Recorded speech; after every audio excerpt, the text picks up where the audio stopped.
شروع اللہ کے نام سے جو بڑا مہربان نہایت رحم والا ہے۔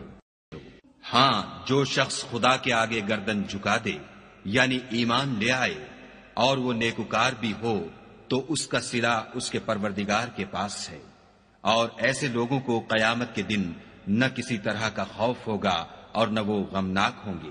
اور یہودی کہتے ہیں کہ عیسائی رستے پر نہیں، اور عیسائی کہتے ہیں کہ یہودی رستے پر نہیں، حالانکہ وہ کتاب الہی پڑھتے ہیں۔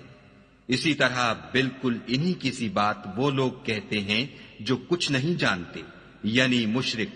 تو جس بات میں یہ لوگ اختلاف کر رہے ہیں، خدا قیامت کے دن اس کا ان میں فیصلہ کر دے گا۔ اور اس سے بڑھ کر ظالم کون جو خدا کی مسجدوں میں خدا کے نام کا ذکر کیے جانے کو منع کرے اور ان کی ویرانی میں سعی ہو۔ ان لوگوں کو کچھ حق نہیں کہ ان میں داخل ہو مگر ڈرتے ہوئے۔ ان کے لیے دنیا میں رسوائی ہے اور آخرت میں بڑا عذاب۔ اور مشرق اور مغرب سب خدا ہی کا ہے، تو جدھر تم رخ کرو ادھر خدا کی ذات ہے۔ بے شک خدا صاحب وسعت اور باخبر ہے۔ اور یہ لوگ اس بات کے قائل ہیں کہ خدا اولاد رکھتا ہے، نہیں، وہ پاک ہے، بلکہ جو کچھ آسمانوں اور زمین میں ہے سب اسی کا ہے، اور سب اس کے فرما بردار ہیں۔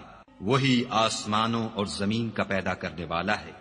جب کوئی کام کرنا چاہتا ہے تو اس کو ارشاد فرما دیتا ہے کہ ہو جا، تو وہ ہو جاتا ہے۔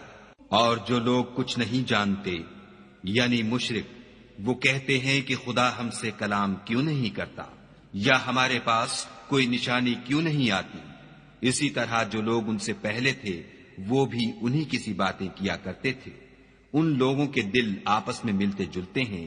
جو لوگ صاحب یقین ہیں ان کے سمجھانے کے لیے ہم نے نشانیاں بیان کر دی ہیں۔ اے محمد صلی اللہ علیہ وآلہ وسلم، ہم نے تم کو سچائی کے ساتھ خوشخبری سنانے والا اور ڈرانے والا بنا کر بھیجا ہے، اور اہل دوزخ کے بارے میں تم سے کچھ پرسش نہیں ہوگی، اور تم سے نہ تو یہودی کبھی خوش ہوں گے اور نہ عیسائی، یہاں تک کہ ان کے مذہب کی پیروی اختیار کر لو۔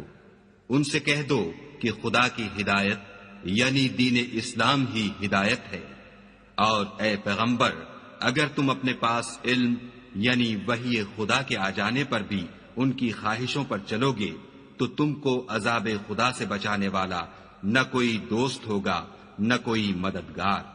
جن لوگوں کو ہم نے کتاب عنایت کی ہے وہ اس کو ایسا پڑھتے ہیں جیسا اس کے پڑھنے کا حق ہے۔ یہی لوگ اس پر ایمان رکھنے والے ہیں، اور جو اس کو نہیں مانتے وہ خسارہ پانے والے ہیں۔ اے بنی اسرائیل، میرے وہ احسان یاد کرو جو میں نے تم پر کیے، اور یہ کہ میں نے تم کو اہل عالم پر فضیلت بخشی۔ اور اس دن سے ڈرو جب کوئی شخص کسی شخص کے کچھ کام نہ آئے، اور نہ اس سے بدلہ قبول کیا جائے، اور نہ اس کو کسی کی سفارش کچھ فائدہ دے، اور نہ لوگوں کو کسی اور طرح کی مدد مل سکے۔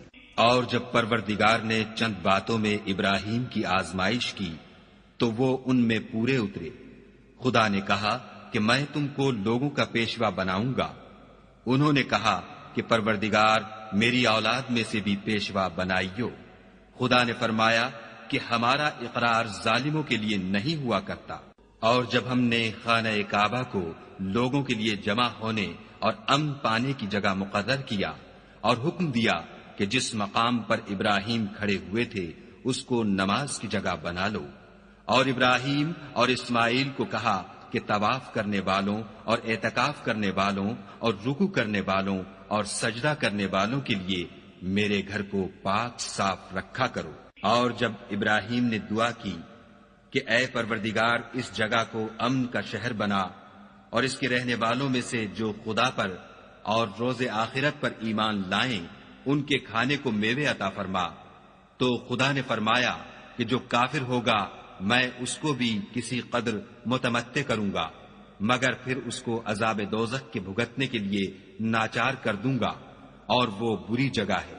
اور جب ابراہیم اور اسماعیل بیت اللہ کی بنیادیں اونچی کر رہے تھے تو دعا کیے جاتے تھے کہ اے ہمارے پروردگار ہم سے یہ خدمت قبول فرما۔ بے شک تو سننے والا اور جاننے والا ہے۔ اے پروردگار، ہم کو اپنا فرما بردار بنائے رکھیو، اور ہماری اولاد میں سے بھی ایک گروہ کو اپنا مطیع بناتے رہیو، اور پروردگار ہمیں ہمارے طریق عبادت بتا اور ہمارے حال پر رحم کے ساتھ توجہ فرما، بے شک تو توجہ فرمانے والا مہربان ہے۔